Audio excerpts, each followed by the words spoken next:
দেখবেন অনেক মানুষ আছে নিজের শক্তির জোরে, অর্থ সম্পদের জোরে মানুষের জায়গা দখল করে, আছে না নাই? এই যে মানুষের মধ্যে এই যে টেন্ডেন্সি আছে, সে কেন আছে? কারণ সে এই যে ইসলামের ইনস্ট্রাকশন সেটা মানছে না। ইসলাম তাকে যে ফর্মুলা দিয়েছে, ইসলাম তাকে যেই লেভেলের একটা পথ বাতিয়ে দিয়েছে, সেটা সে মানে না।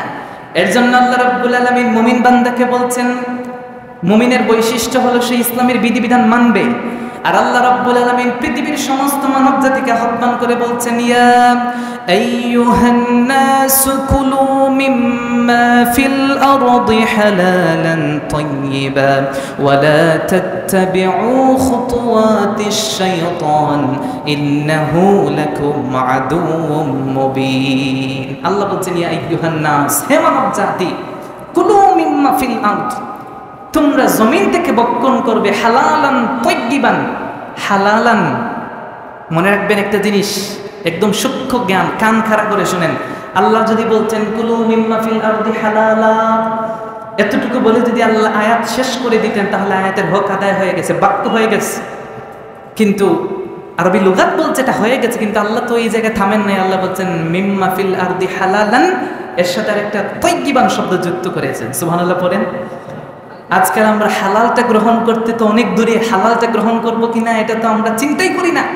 কিন্তু আল্লাহ তো শুধু হালালটা গ্রহণ করতে বলেন নাই, আল্লাহ বলছেন হালালান তাইয়্যিবান, হালালের মধ্যে যেটা পবিত্র সেটা ভক্ষণ করো। সুবহানাল্লাহ পড়েন না।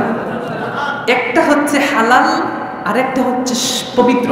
একটা হচ্ছে গুড, আর একটা হচ্ছে ভেরি গুড। মনে রাখবেন, একটা হচ্ছে আপনার কাছে শুধু পবিত্র, একটা হচ্ছে মহাপবিত্র। বুঝেন নাই কথা? প্রধান বক্তার আগমন হয়েছে, তিনি আগমন করেছেন। প্রধান অতিথিও কি আগমন করেছেন? না, প্রধান অতিথির শুভ আগমন হয়েছে। এই যে শব্দ বাক্যগুলোর মধ্যে অনেক বিষয় নিহিত থাকে, এগুলো আপনাকে আমাকে বের করতে হবে। আল্লাহ বলছেন হালালান, ভক্ষণ করবে হালালটা। কিন্তু শুধু হালাল বলে আল্লাহ থামেন না, আল্লাহ বলছেন তাইয়্যিবান, হালালের মধ্যে যেটা পবিত্র ওইটা তুমি ভক্ষণ করবে। সুবহানাল্লাহ পড়েন। আমি আপনাকে চ্যালেঞ্জ করে দিতে পারি, পবিত্র কোরআন আপনি ঘাটবেন, পুরো কোরআনের মধ্যে আপনি কোথাও পাবেন না আল্লাহ বলেছেন হালালান বলে আয়াত শেষ করে দিয়েছেন। পবিত্র কোরআনের কোথাও আয়াত নাই হালাল ভক্ষণ করার কথা নাই। বুঝলেন এই কথা? গোটা কোরআনের মধ্যে শুধু হালাল ভক্ষণ করার কথা একটা আয়াতও কি নাই। বরং আপনি পাবেন এমন আয়াত আছে যে আয়াতের মধ্যে হালাল শব্দই নাই। আল্লাহ বলছেন কুলু, তোমরা গ্রহণ করো তাইয়্যিবান, যেটা পবিত্র ওইটা। যে আল্লাহ পবিত্র কোরআনের কোথাও বলেন নাই হালাল গ্রহণ করার কথা। আল্লাহ বলছেন হালালের মধ্যে যেটা পবিত্র ওইটা গ্রহণ করো। সুবহানাল্লাহ বলেন। কি বুঝলেন? এই হালালের গুরুত্ব কত বেশি দেখেন। আল্লাহ পাক রব্বুল আলামিন বলেছেন হালালের মধ্যে যেটা পবিত্র ওইটা গ্রহণ করবা, শুধু হালালটা গ্রহণ করবা না। আর কিছু আয়াতে আল্লাহ হালাল শব্দ আনেনি নেই, সরাসরি বলেছেন তাইয়্যিবান, পবিত্রটা গ্রহণ করবা। আজকে আমরা হালালটা গ্রহণ করি, পবিত্র তো অনেক দূরে। আজ হালালটা গ্রহণ করতে আমরা তো হালাল কি জিনিস এটা মাথার মধ্যে আনতে চাই না। মানে আপনার আমার সম্পদ দরকার, বলেন না? কি দরকার? সম্পদ দরকার না? আপনার আমার সম্পদ দরকার, বাড়ি দরকার, গাড়ি দরকার, এগুলো আছে না নাই? এইগুলো আমাদের দরকার। আমাদের হালাল হারামের দরকার নাই। কোন কাজে আল্লাহ খুশি হলেন ওইটা দরকার নেই, মানুষ কোন কাজে খুশি হইল ওইটা দরকার। বুঝলেন এই কথা? মানুষ আমাকে ভালো বলবে, মানুষ বলবে উনি প্রতাপশালী, ধন সম্পদ আছে ওনার, বুঝলেন এই কথা? ওইটা দরকার। আল্লাহ কি বললেন এগুলো হিসাব করার সময় আপনার আমার আছে? এটা হিসাব করার দরকারই তো নাই। এর জন্য মনে রাখবেন এই হালাল হারাম এগুলো আপনাকে বাছাই না করলে, নামাজ পড়লে কাজে আসবে? একটু কথা বলেন, কাজে আসবে? আপনার বডিতে মাথাই নাই, আপনার মাথা ছাড়া একজন মানুষের হাত না থাকলে বাচ্চা আছে না নেই? 2 হাত কেটে ফেলছে ডক্টর, এমন রোগী কি নাই? 2 পা কেটে ফেলছে, চোখ একটা নাই, কান একটা নাই, এমন লোক আছে না নেই? নাক কাটা লোক আছে না নেই?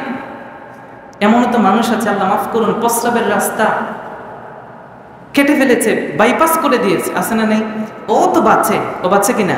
কিন্তু কারো যদি মাথাটা কেটে ফেলা হয়, একটু কথা বলেন আমার সাথে, একটু কথা বলেন, কারো যদি মাথাটাই কেটে ফেলে সে কি বাঁচবে?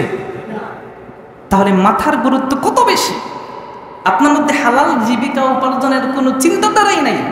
আপনি নামাজের প্রধান মুসল্লি, এলাকার সবচেয়ে বড় মুসল্লি, হাজি, সবচেয়ে বড় হাজি আপনি, কিন্তু হালালের ক্ষেত্রে আপনি উদাসীন, হালালটা আপনি গ্রহণ করেন না। আল্লাহর কসম, ওই হাজিগিরি আল্লাহর একটাও কাজে আসবে?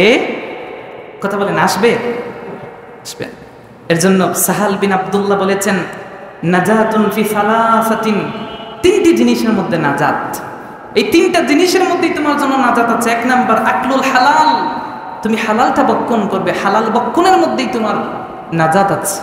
2 নাম্বার ওয়া আদাউল ফরাইদ, ফরজ বিধানগুলো তুমি মানবে, এগুলোর মধ্যে তোমার জন্য নাজাত আছে। 3 নাম্বার ওয়াল ইকতিদাউ বিন নবী সাল্লাল্লাহু আলাইহি ওয়াসাল্লাম, আল্লাহর হাবিব সাল্লাল্লাহু আলাইহি ওয়াসাল্লামের অনুসরণ, তাকে মান্য করা, রাসূলের আনুগত্য করা, রাসূলের জীবন, তার বায়োগ্রাফি, তার চরিত্র লালন করা। রাসূলকে মায়ানাজ করবেন আর আপনি অনেক বড় আল্লামা হয়ে যাবেন, ওই আল্লামা আল্লাহ কবুল করবেন না।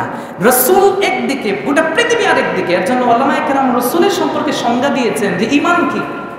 ঈমানের সংজ্ঞা বলা হয়েছে তাসদীকু জাআ বিহি মিনান নবী সাল্লাল্লাহু আলাইহি ওয়াসাল্লাম ফিদ দীনি দারুরা, দ্বীনের জন্য জরুরত যা আল্লাহ রাব্বুল আলামিনের হাবিব নিয়ে এসেছেন ওটা হচ্ছে ঈমান।